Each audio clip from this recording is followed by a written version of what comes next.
Welcome back to Last Stop Recovery. My name is Chelsea. My clean date is February 13th, 2019. And my name is Jay. My clean date is August 15th, 2017. How are you today, Jay? Hey, I'm good, Chelsea. Well, I'm I'm I'm living. I'm living. I'm alive. What was the answer change on that? We went from good to... Well, I feel like every time I say I'm good, I actually am not good. Mhm. And like I feel like I'm in this stage of my sobriety now where it's like I should just be honest. Mhm. And I mean, honestly, wife and I kind of got in a little, I don't know if you'd call it an argument. I guess it was an argument right before we walked out here. So Little tiff. yeah, a little tiff. And it's honestly, I'm sure it's not even about what the fuck we were fighting about. So, but other than that, things are going well. Yeah, I they my job is going pretty good. Turns out in Durango they want me there another day, so I'm starting this past week. I'm there 2 full days instead of 1 full day now, and they added me to their little group chat thing so That's that I nice. can kind of help when they have equipment go down and like, hey, what is this? And I'm like, hey, why don't you try this? And there you go. So Yeah. yeah, turns out when you live a little bit honesty, live a little bit more honest, and things start going well, and it's odd, but it's a good kind of odd.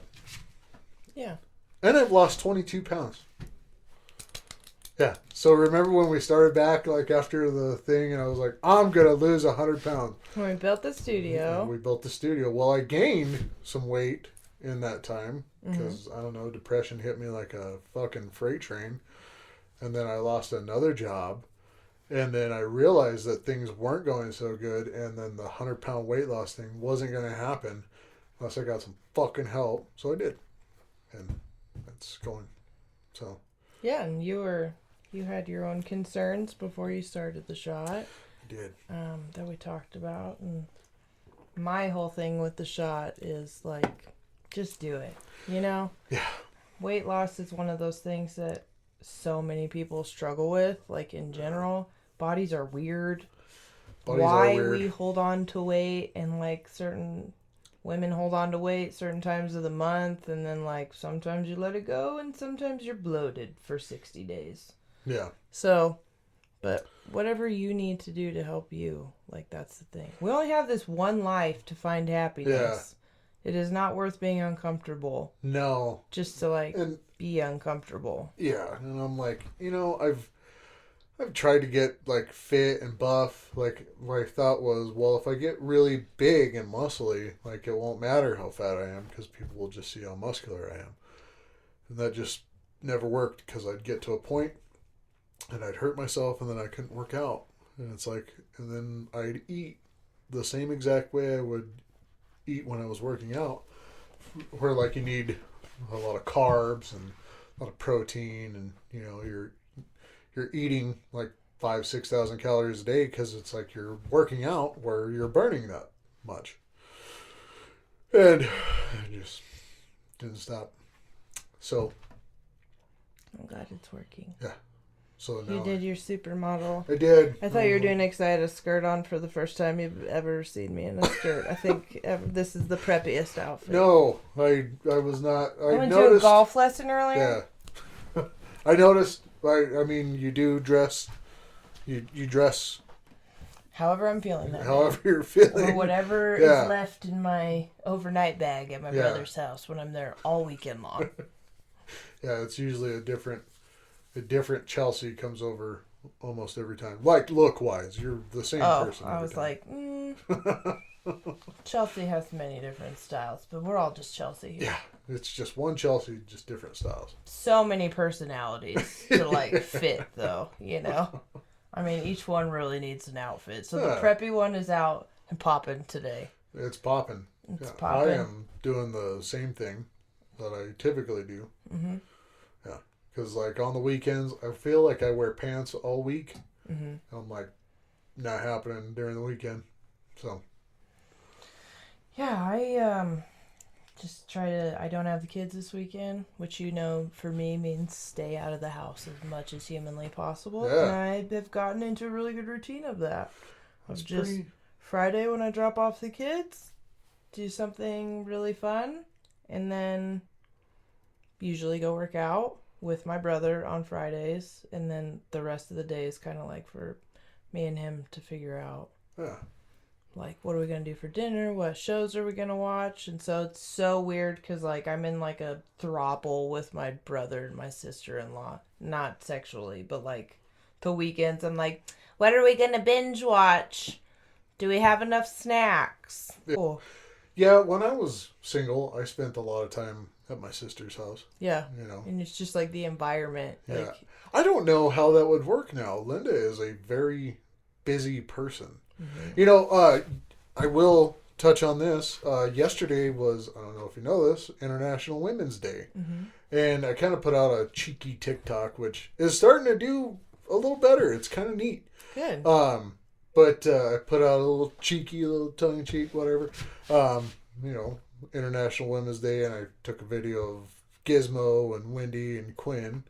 Those are the women that are directly here. And I mean, one's a cat and one's a dog, but the other one is my wife. Yes. The other one's your queen. Yeah, so it's like, you know, I was starting to think about that, and I mean, I think you're starting to realize that the people in your life who are very important to you. And it just so happens, you know, I think I happen to be in a very unique position, and I think you and I are both in a unique position about a lot of things going on in life right now. But I happen to be surrounded by a lot of very strong women, you know, and I think that's a big fucking deal, man. Pretty much all of the pillars of women in your life are very strong. Very strong. Your wife, your mom, your sister, and me. Wendy is a very driven, strong person. Yes. My sister is a very driven, strong person. You're very strong. My mom is a very strong person. Yeah. And it's like, you know, I'm surrounded. And like the airport that I work at in Colorado, mostly female crew. And That's it's awesome. Yeah, it's really cool. Like, and it's like, I think it's a pretty cool thing that not only have I been around strong women my entire life, but it's like, now I get to work with a bunch of really strong women. Especially in your trade. I feel like that's very new. It's very new, and it's different, but it's like, it's pretty cool. Yeah. You Women know? have a lot of grit. They do. They're a lot stronger than some people give them credit for. Mm-hmm. You know, you're going to. I mean, you came in a couple weeks ago, and you're like, I'm going to school. Like, not like, I'm thinking about it. No, I'm going to school. You're doing it.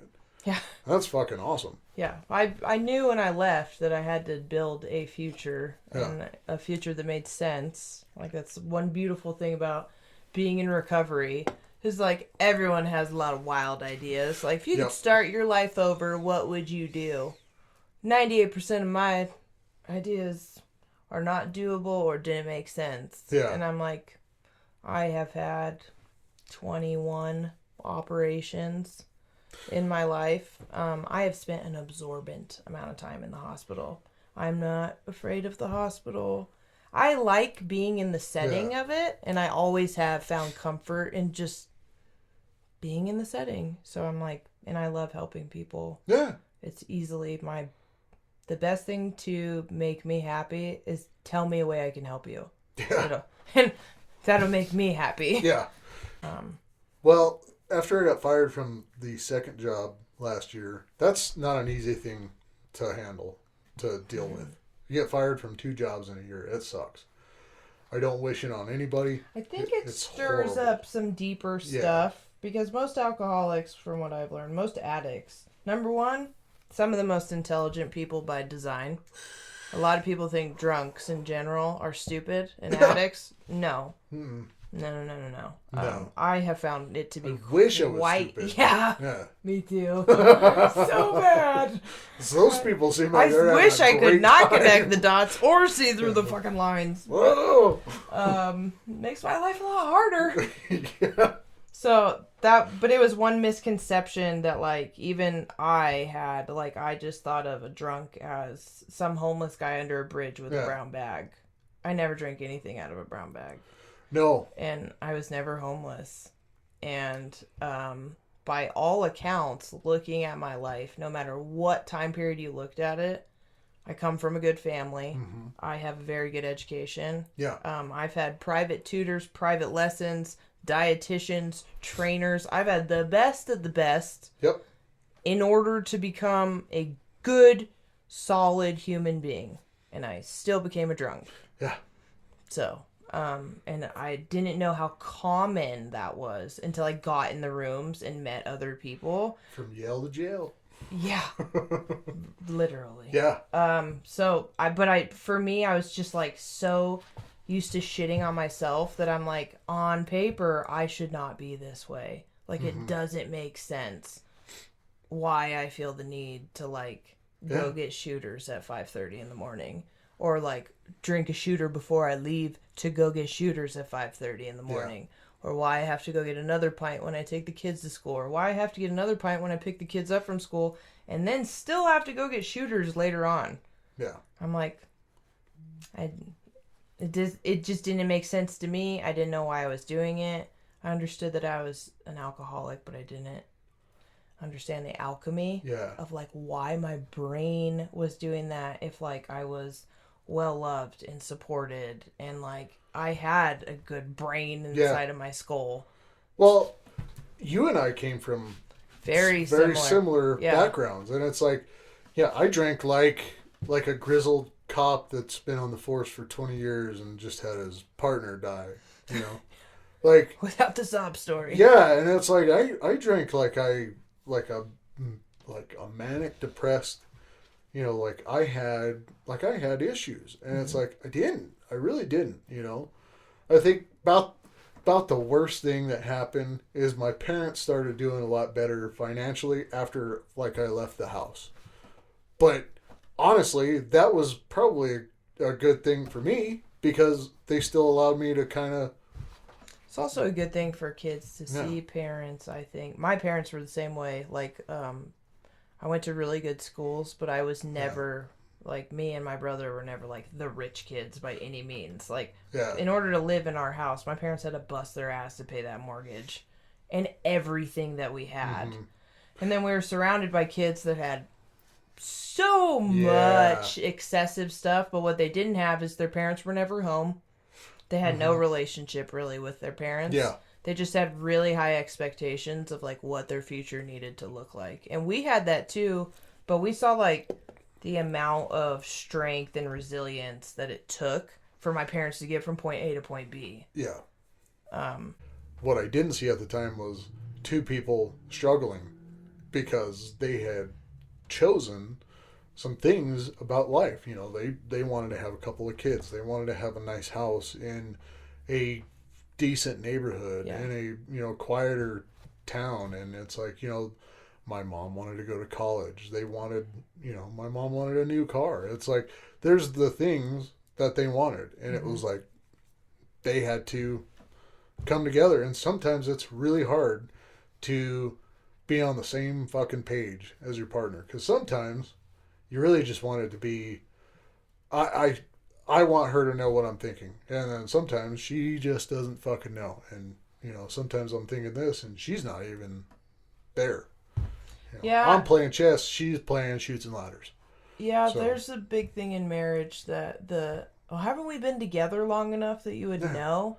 You know. And that was a big one in my marriage. Like, how have you not been paying attention? We've been together for 15 years. I think yours was a little bit unique. Yeah, because I was just outright ignored. That's why.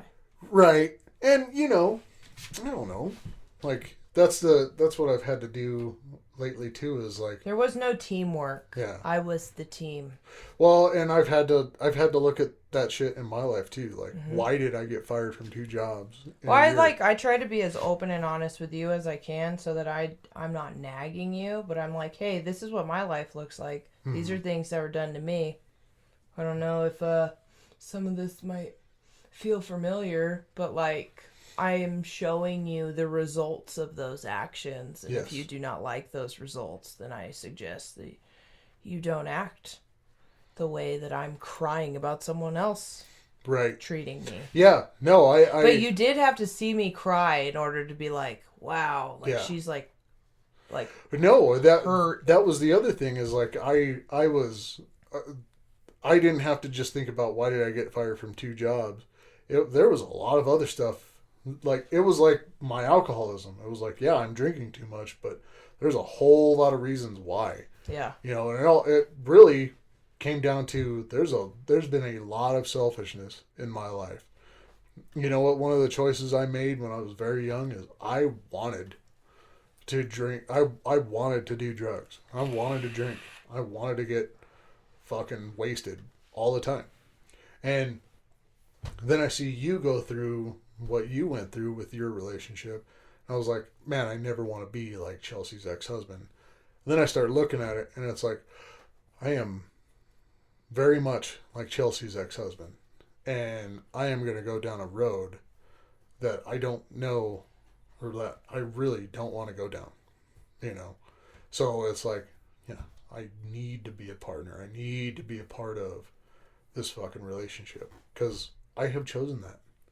Yeah, and like my end is like, it is. I knew that all of this would be really hard for me. I did. I mean, obviously, all of it. Because I've changed my life before, obviously, when I got sober, but like, I haven't changed the entire board that I was playing on. And like, I put my board away, threw that in a dumpster fire, and started playing on a new board. And like, there have been many emotional challenges for me, and I have put myself out there in ways I didn't think that I would, and then gotten poor results because I'm not ready. And like, one thing I don't like talking about, feelings. Everybody knows I will brush over my feelings because feelings are messy and sticky, and like, a lot of times I don't want to acknowledge the depth of my own feelings. Yeah. Therefore, I don't talk about them. But I did, like, with a couple of people that, you know, some of them are amazing people in my life, and like, the relationships have flourished, and I'm investing time and energy in the places that I should be. But like, I'm still an alcoholic, and I still have the ick. And so I will attract, I'm not saying I seek it out, I will attract toxicity and latch onto it without viewing it as toxic. Yep.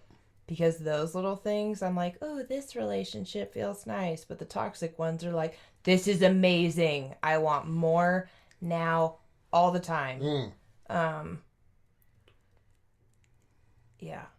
And that ends up being messy because I don't want to do anything slow. I didn't want to get sober slow. I didn't want to get drunk slow. I don't like driving slow. No. I don't like going to the gym slow. I don't like running slow. I don't like doing anything slow. No. So yeah. And right now I'm just at a place that finding yourself is really fucking hard. And there's so many parts of me that are coming back that I viewed as, when I got sober, I thought everything about me was bad. Everything. Every trait, all of it. I've learned now it wasn't all bad. I was a very broken person. I had no help and no means for help. And so therefore I reached a breaking point that I quietly needed to handle. And from my experience, the people that I had seen that had really big problems but quietly handled them drank. Yeah. Because I didn't need other people to know how hard my life was. I needed to be able to survive within my life. Yeah. So it had nothing to do with anybody else. It was just me trying to get from point A to point B in one piece. But the thing was, my pieces were already all over the place. Well, I mean, you know, you get to that point and it's like, you know, I know you have been very involved in trying to help other people. Mm-hmm. And it's like, I know you feel like if you seem like you need help, you're going to be a burden on those people. Yep. So I don't ask and I don't seek, Yeah. and I just isolate and just try to figure it out on my own. And the only reason I say that is because I do that shit too. I don't know if I help a lot of people or not, but I definitely don't want to be a burden. You know, I've even said like, oh God, you know, if I ever get to a point when I'm old or whatever and I need all this help, just fucking shoot me. And I'm like, do I really think I'd feel that way at that age? You know, Who's gonna be the one to shoot you? I don't know, but probably nobody. I tell people I'm gonna go lay down in a dog park and be trampled, and I'll just die happy. Yeah. As soon as I get to diapers, just take. But me then I am terrified of dying. Yeah, we've talked about that. Yeah. You have a big fear of I have death. a big fear because it's like I don't know what's on the other side. You know, there's a really good song about that, and it's like, oh yeah, yeah. I'm just afraid what's on the other side. Technically, you didn't know what was on this side. Well, but You I go do into now. it, yeah. It's like, but then sometimes, like, you know, Wendy and I were rewatching Dexter, and there's this scene where, you know, his friend is like dying, and she's asking him, you know, help me or whatever, and she's in pain, and she's like, I'm ready to go, and I just kind of had this thought, like, I hope one day I'm ready, and I was like, I've never even thought that I hope one day I'm ready, and it's like, I think if I keep going on this path of trying not to be fucking... I don't think that's the goal, is to like, I'll be ready for death finally. It's just like, maybe one of these days I'll find enough peace where it's like, yeah, I've done it. You know, I'm okay. Yeah, this life was good. Yeah. But until then, I still have a huge fear of, oh shit, I don't want to die. Yeah, and I am like, it's unhealthy to the level that I'm not afraid of it. Yeah. So. And most people wouldn't guess that about me because I'm a huge control freak. I plan everything. I am such a planner. And so, but then there's this other side of me that I am such an adrenaline junkie. And like things that sound like a terrible idea, I will be the first to volunteer. Especially if it's high and scary and nobody thinks they can do it. There's something in me that's like, I'm going to do it. Watch this. Yeah. And that's always been in me. Like, I just love anything that gives me adrenaline. I love it. See, I like adrenaline too, to a point. Only if I'm in control of it. I don't like to be like... Yeah, I will push it to them. I literally say in my head, I'm like, well, if I die, I die. And I've realized that no one else in my personal family feels that way. They're all terrified of death. Everyone is so not okay with it. And I'm the youngest. I'm the baby. Yeah. And I'm just like, woo! Let's all go do it. It makes everyone uncomfortable. Yeah. So, but there are two, that's like a side of me that I'm trying to like honor too. I can be very OCD and a control freak and get all my shit done and like ride my own ass inside of my head to make sure everything's done to the best of my ability and everyone's comfortable. Also, I can be a 15-year-old boy that's trying to impress a girl and just do the craziest, not smart things. And like, that's how I feel alive. That's how I remind myself that this is a life that I'm living, not surviving. Yeah. Because I have spent way too many years surviving, and I've spent too many years just chronically unhappy and unfulfilled. And like, that's the thing, is like the unhappiness. Like, I know on paper I could have stayed in my marriage and it would have looked great on Facebook, on Instagram, but I was dead inside. And so I'm like, what is it worth? The Facebook pictures? Like my reputation that no one cares not about? Even real. So like the last time I had a reputation was in high school, and I'm not really sure anyone cares about that either. Yeah. Like, I don't care about anybody else's reputation from high school. I'm not like, you know what they said about you when we were freshmen? Like, I don't think that way. Okay. So, like, it's all inside of my head. I so much rather be in this phase where I'm uncomfortable and finding myself than living a fucking lie Yeah. for other people who don't give a shit anyway. Yeah. Yeah. You know what? I kind of had to get to a point where it was like, I remember I used to not tell people that I clipped my nails.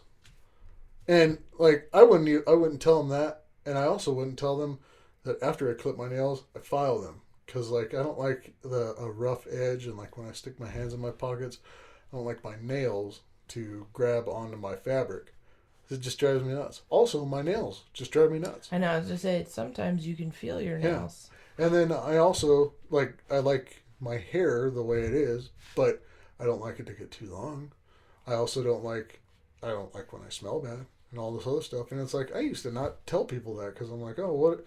They're going to think I'm not, like, manly or something. And you know what I don't give a shit about? I don't give a shit about being manly. Because you know what else I do? Work. And I work outdoors. Last week, I was working on stuff, blowing snow and all this shit coming in my, all the snow coming down in my face. There wasn't anything coming in my face, but, snow was. But it's like, I don't think... what else makes you manly? Things coming in your face, baby. No, not that. No. That happens for girls. Yeah. So, you know what? It's like, yeah, I like, you know what? Wendy and I went and got pedicures and manicures a couple of years ago. You know what I really like and what I think I would like to do more of? Mani-pedis. Mm-hmm. My brother, he just had his birthday on Tuesday, and that Tiff took off work. They went and got pedicures and massages. And he's like, Chad's very much, too. Like, I don't give a shit. I like these nice things, the things girls do. Guess what? It feels good. Yeah. It's nice. It smells good. I am so sick of trying to pretend I'm something that I'm not. He said a really good line this weekend. He's like, you want to know how I know I'm a dude? All I have to do is look fucking down. Yeah. I'm a guy. There it is. So, just like with a girl, it's like... Yeah.